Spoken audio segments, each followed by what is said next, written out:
matagal na pangarap nila Sopher JR at ng family niya ay matutupad na dahil magkakaroon na sila ng sariling bahay, mga kasukay, mga kalingap. At eto yung lugar, nakikita po natin na napakaganda naman ang lugar, tahimik at maraming mga puno. So malawak din po yung lupa nila Sopher JR at hati po sila dyan ng kanyang kapatid. So eto, aabangan po natin ang pagtatayo na magiging tirahan nila Sopher JR. Welcome to my channel.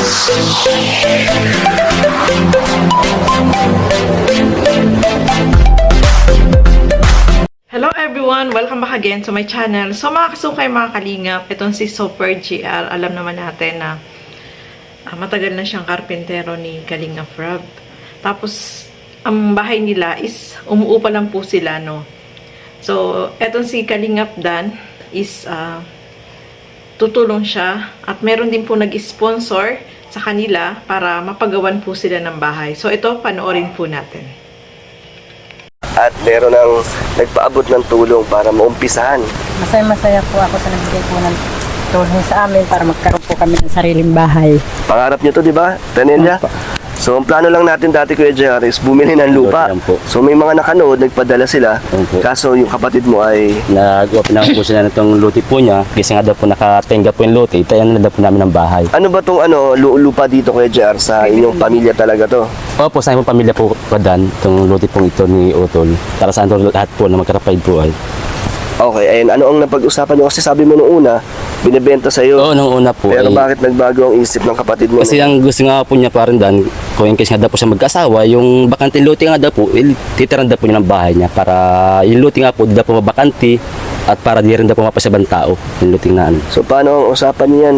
Wala kang kahawakan na Wala po. binigay sa'yo Wala itong po, lupa? Kadan, Paano pero- pag kung sakali na may nakatayo ng bahay nyo, wala bang... Ay, wala naman po Wala kadan. naman bang mangyayari Wala na naman po. bawiin sa inyong lupa? Wala naman po kadan kasi siya po mismo po nag-open talaga po ng luti po niya ay natayo ko daw po ng bahay po talaga. Pero ang lot ay nakapangalan sa kapatid. Sa kanya po, sa page. So ano ang parang katunayan or ano ang Kasi pwede ang- mong maging laban kung dumating ang panahon na wag naman sana na bawiin ang inyong lupa? Kasi ang plan ko po yung kadan, pagdating po niya galing pong Maynila, ano pa sa barangay po para kada paano ba po kami magkasunduan po sa barangay. So Yun po. magkakaroon kayo ng kasulatan Kasulatan din po. sa barangay at Opo. syempre paano nyo, notaryo? O siya po kadan, So ganun anong po. kasulatan niya na Yung- binibigay niya sa'yo to? Opo yung luti. Okay, na pwede ka magtayo ng Tayo po ng bahay. bahay, siya po kadan. Tama, kasi mahirap na, di ba? Siya nga Baka po. magkaroon ng problema sa Opo. hindi mo masabi.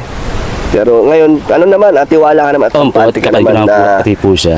talagang maayos ang usapan nila. Opo, kadan. Ayos Opo. yan. Ikaw, Tanelia, ano ang nararamdaman ng panatag ka naman ba kung sakaling dito na kayo lilipat? Malayo-layo to sa bahay nyo ngayon. Yun nga po eh. So, anong naisip mo? Okay lang naman po na dito tumira. Naisip ko lang yung aking bisikleta service namin. Pagpapasok yung ng aking mga anak. Panghatid-hatid mo. Mahirap naman po kasi dito ang tricycle eh. Kaya nga, looban din eh. Opo. Pero anong gusto mong gawin sa bike mo? Lagyan ng sidecar. Sidecar lang po, kasya ng cam sa amin. Sidecar yung pang pedicab. Kisa naman po mamasahe kami ng araw-araw. Mas mahal, no?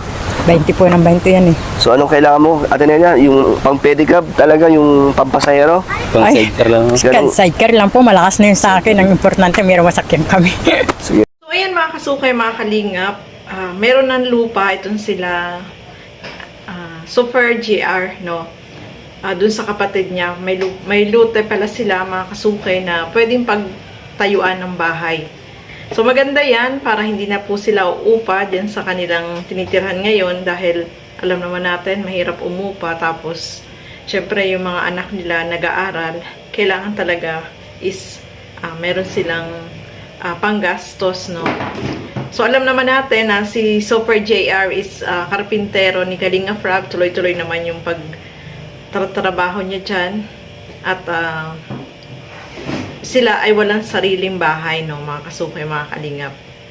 So, dahil merong nag-sponsor at tutulungan din ni Kalingap Dan na mapagawan sila ng bahay. So, magandang opportunity yun para sa kanila dahil hindi na po sila uupa ng bahay, no. Hindi na sila magre-rent at sarili na nilang lupa at sariling bahay. May lupa naman pala sila, kaano yung kapatid. So, maganda yun para pagtayuan ng kanilang bahay. Mas maganda, meron silang kasunduan ng kapatid niya para kung magka-problema man, ay hindi sila mapaalis dahil alam naman natin kapag may bahay na, hindi ka na basta-basta mapapaalis, no, mga kasukay, mga kalingap. So, mas maganda, meron silang kasunduan na magkapatid na yung parte nung kung anong sukat nung lupa para sa kay Super JR at dun sa kapatid niya para walang gulo pagdating ng araw, no? At walang magiging problema mga kasukay, mga kalingap. So, maganda po yan para hindi na sila uupa at sariling lupa na nila at bahay yan ang kanilang pagtatayuan. At meron naman mga sponsor na tutulong. Sabi nga ni Kalingap Dan is kung maubusan man ng budget is titigil, no? Ganun naman pag papagawa ng bahay kapag naubusan ng budget, at sana maraming tumulong sa kanila para tuloy-tuloy po yung pagpapagawa ng bahay para hindi na nga naman sila uupa. So maganda yan. At ang problema ni ate is yung pag-aaral ng mga anak niya dahil syempre ihahatid niya pa yan sa school, yung pamasahe araw-araw, kaya nagre-request siya ng sidecar, no? Para yun daw yung magiging service nila kapag pumapasok sa school itong kanyang mga anak.